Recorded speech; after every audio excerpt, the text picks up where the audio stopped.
falar da Justiça Eleitoral, pessoal de Andaraí, que abra os olhos, principalmente os vereadores, hein, ó. Se liga, traz essa matéria e essa informação pra gente, Ananda. Pois bem, então, a gente foi surpreendido, né, com essa situação lá em Andaraí, uma situação complexa, né, do ponto de vista da política local, né, que já estamos aí em maio, já estamos chegando no 5º mês, né, que esse mandato já está sendo exercido pelos vereadores. Então, o que aconteceu, de fato? Por desrespeito à cota de gênero, o MDB sofreu cassações lá nas suas candidaturas, nas suas eleições, né, nos vereadores eleitos para a Câmara, e a política em Andaraí criou-se uma reviravolta, né?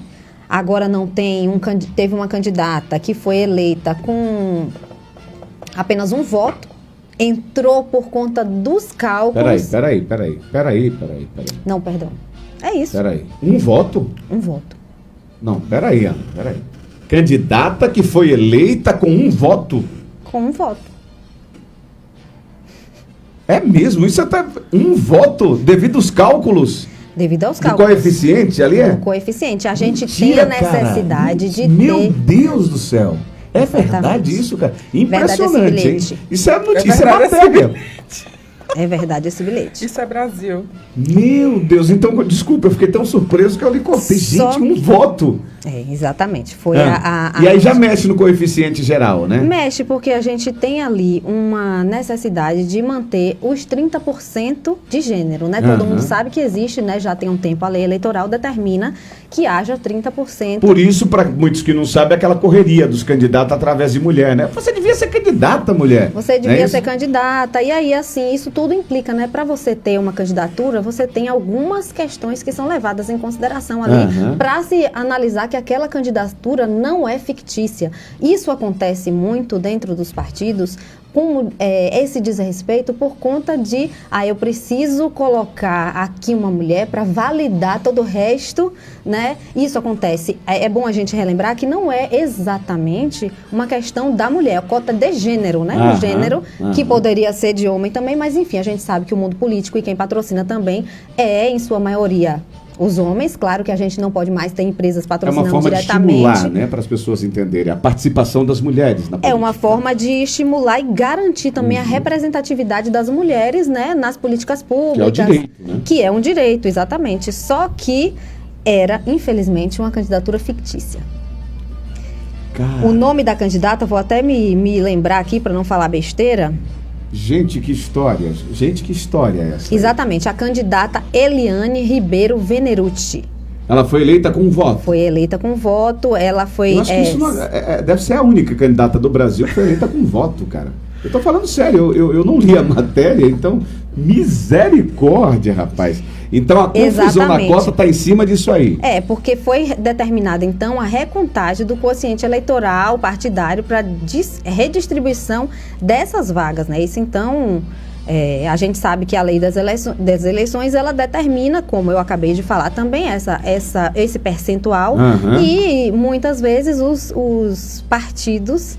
eles fazem, como você falou, venha mulheres para que a gente consiga atingir o quociente mínimo. Eu banco a sua campanha, fica tranquilo. Eu banco a sua campanha, não. Muitas vezes essas pessoas não acessam nem o fundo partidário. Recebem e não acessam o fundo partidário. Essas pessoas, às vezes, têm direito a fazer campanha, não fazem campanha. Tudo isso é analisado pela Justiça Eleitoral para se determinar essa candidatura é fictícia. Essa candidata participou, por exemplo, em campanhas de outros, né? Muitas vezes os candidatos a vereador, eles participam ali da campanha do prefeito. Pediu voto para outro candidato? Não pediu voto para nenhum candidato. Quando questionada, ela disse que não sabia nem mesmo quantos votos ela tinha tido, não sabia o número. Então, essas informações, né, que a gente... é um negócio doido, né? A gente viu aquilo do Tiririca em São Paulo, né? Que ele foi eleito e trouxe 7, parece, né? Sim, que é uma... A gente teve esse exemplo e esse caso aí, para mim, é um caso assim... Rapaz, que negócio. Inclusive, foi um debate há um tempo nas redes sociais, justamente isso, Nerisvaldo, que boa parte dos representantes eleitos, de fato, não foram eleitos pela vontade do povo. Né? Não é a foram maioria, arrastados, né? Ali, não né? É a sua maioria. Devido a uma votação. Por exemplo, Nicolas de Minas é o deputado mais votado do país, tem uma votação absurda, então ele acaba puxando outras pessoas.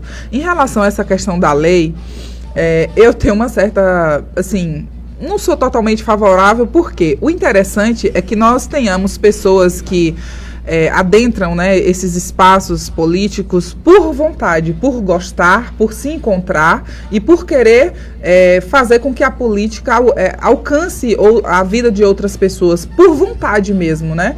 Agora, quando você faz uma imposição, olha, tem uma lei, você tem que seguir, aí você acaba fomentando e fortalecendo ações como essa, porque não é algo incomum. É muito comum situações como essa, né? Não na questão de um voto só, mas de pessoas que acabam saindo ali candidatas só para preencher uma vaga em si.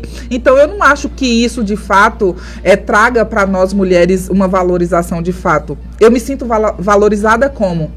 Quando eu vejo alguém que foi eleita, que realmente desempenha um bom trabalho e que representa as mulheres. Agora, uma lei só por estar lá, olha, X vagas terão que ser ocupadas por mulheres, mas mulheres talvez que não gostariam de estar lá. Então, eu acho que é um ponto que a gente deve analisar também com muita cautela e, como eu disse, que a gente tenha cada vez mais pessoas ocupando esses espaços por gostar do que faz. Na verdade, o que a gente tem é uma participação feminina recente e uma participação feminina que ela não é estimulada. É estimulada como? Por exemplo, a gente tem, a lei é importantíssima, garantir esse percentual.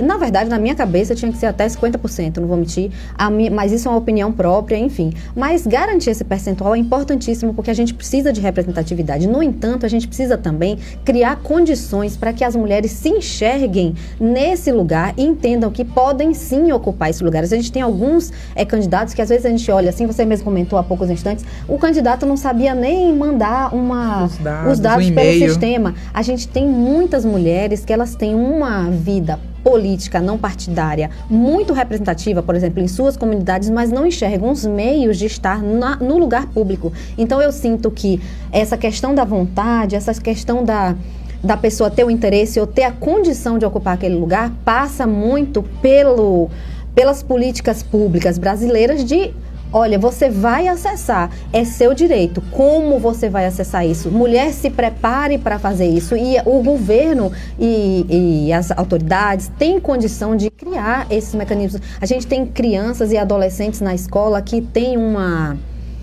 percepção da vida pública muito acirrada, a percepção que a gente andando pelas escolas, inclusive, que a gente frequenta, né, em matérias e tal, a gente vê que existem jovens que eles poderiam ser muito bem preparados, meninos e meninas especialmente, que poderiam estar sendo preparados para que soubessem que tem condição de encarar uma vida pública, sabe? Eu acho que tem que criar condições também para que a mulher... Os homens vêm fazendo besteira na política, Deus me perdoe aqui, e os homens também me desculpem, mas não são todos, a gente sabe, mas vem aprendendo com o tempo, já que a possibilidade, a gente vota há muito pouco tempo, nós mulheres temos o direito de votar há muito pouco tempo, então essa vivência da vida pública, da vida política, ela precisa ser vivida mesmo. Ananda, mas assim, para Débora e um minuto no meu ponto de vista, então, a ordem das coisas estão invertidas.